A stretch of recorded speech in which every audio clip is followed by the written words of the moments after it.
वासुदेवाय नमः। आज 14वां अध्याय। धर्मराज युधिष्ठिर, जिनको बहुत से अपशगुन दिख रहे हैं, वह कौन कौन से किस प्रकार के हैं, वह यह बताते हैं कि उनको मन में बहुत ही अशांति है। वह जहाँ देखते हैं वहाँ उन्हें सब चीजें रोते हुए नजर सी आती है।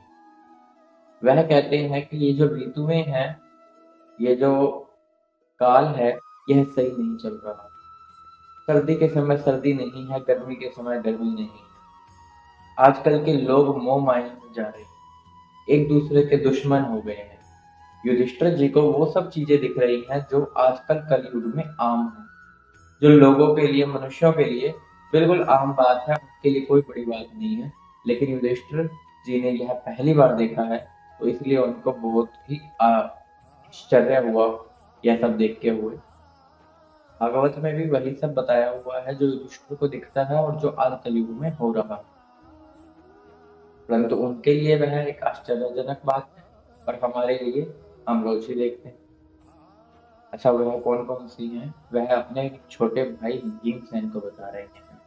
वह कहते हैं जो लोग हैं आपस में पैसों के पीछे भाग रहे हैं, उनको किसी से कोई मतलब नहीं है, उनको केवल चाहिए तो धन, ऐश्वर्य। वह धर्म अर्थ एक जोड़कर बैठे हैं। जो पैसा है उसी को धर्म बना रखा है और उसी का ही सेवन, उसी का ही ऐश्वर्य पान करने के लिए ऐसा सोचते हैं कि एक ही जीवन है, क्यों ना ऐशो आराम से बिता लें। भगवान की भक्ति में कईयों को तो कोई रुचि ही नहीं है, नास्तिक नाम का वर्ड आ चुका है, जबकि उस समय ऐसा कुछ भी नहीं था। नास्तिक तो कोई था ही नहीं, क्योंकि जहां पर स्वयं भगवान श्री कृष्ण प्रकट हुए हों, वहां पर कौन ही नास्तिक रहता। ये जब भगवान श्री कृष्ण चले गए थे धराधाम को छोड़कर, तब ये कलयुग आया था, तब यह अधर्म आया था। अब राजा युधिष्ठिर बताते हैं कि लोग जो हैं, भाई भाई, बहनें, जमीन के पीछे आपस में ही एक दूसरे से झगड़ा करते हैं, छोटी छोटी वस्तुओं के पीछे, विषयों के पीछे, जिनका कोई मतलब नहीं है, कोई तुक नहीं। राजा युधिष्ठिर उस समय देखते हैं और भीमसेन को बताते हैं कि आज की जो गौ है वह दूध नहीं देती, जो बछड़े हैं वह दूध नहीं पीते, जो सियारी है वह सूर्य की ओर देखकर रो रही है, जो यह कुत्ता है यह मुझे एकटक देखे जा रहा है और चिल्लाया जा रहा है। मेरी बाईं आंख और बाईं भुजा ये दोनों फड़क रहे हैं। मुझे बहुत ही चिंता हो रही है कि क्या अपशगुन होने वाला है, कुछ तो घटित होगा जो कि मुझे ठीक नहीं लग रहा है। युधिष्ठिर अर्जुन को देखते हैं। उस समय अर्जुन का मुख बहुत ही उदास है, वह बहुत ही चिंतित है, उनका मुंह बिल्कुल ही उतरा हुआ है। ऐसा लग रहा है मानो कितनी ही बड़ी चिंता उन्हें आ पड़ी है। उनके साथ पता नहीं ऐसा क्या हो गया है कि उनका मुख बिल्कुल उतरा हुआ है। इसका कारण जानने के लिए युधिष्ठिर उनसे पूछ, कृपया करके बताइए यह सब क्या हो रहा है, मुझे इतने सारे अपशगुन क्यों देखने को मिल रहे हैं और तुम्हारा मुंह क्यों उतरा हुआ है, इसके पीछे क्या कारण है? तुम जो यदुवंश में होके आए हो, भगवान श्री कृष्ण से मिले हो, फिर भी तुम्हें इतनी चिंता है। तब वहाँ सकुशल तो है ना, वहाँ के लोग तो ठीक है ना, ब्राह्मण आदि तो ठीक है ना, जो 16,000 रानियां और पट रानियां हैं वह तो ठीक है ना, वह तो ऐशो आराम से अपना जीवन व्यतीत कर रही है ना, उन्हें किसी प्रकार की चिंता तो नहीं है।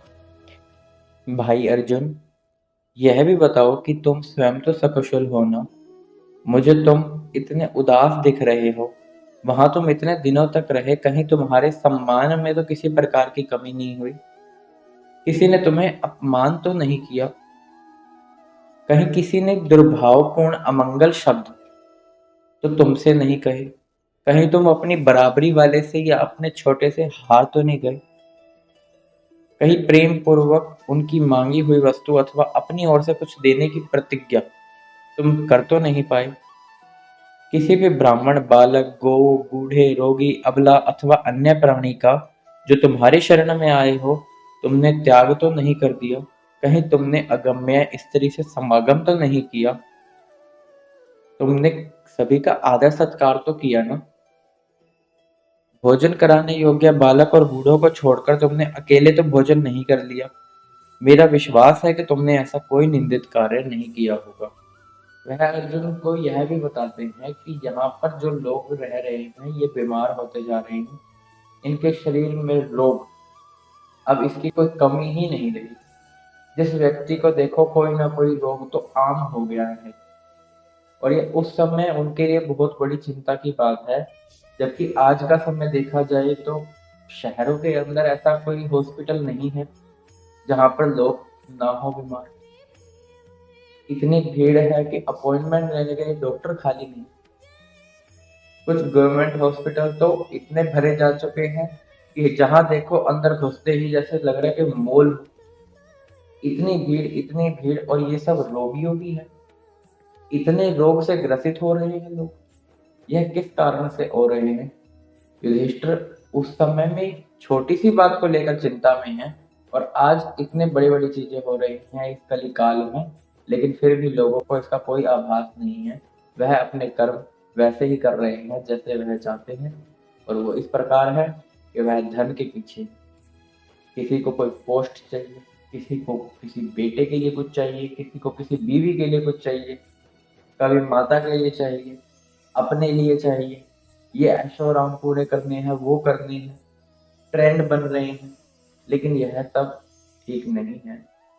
युधिष्ठिर अर्जुन से कहते हैं, मुझे नहीं लगता तुमने ऐसा कोई निंदित काम तो किया होगा जो तुम्हारे योग्य ना हो।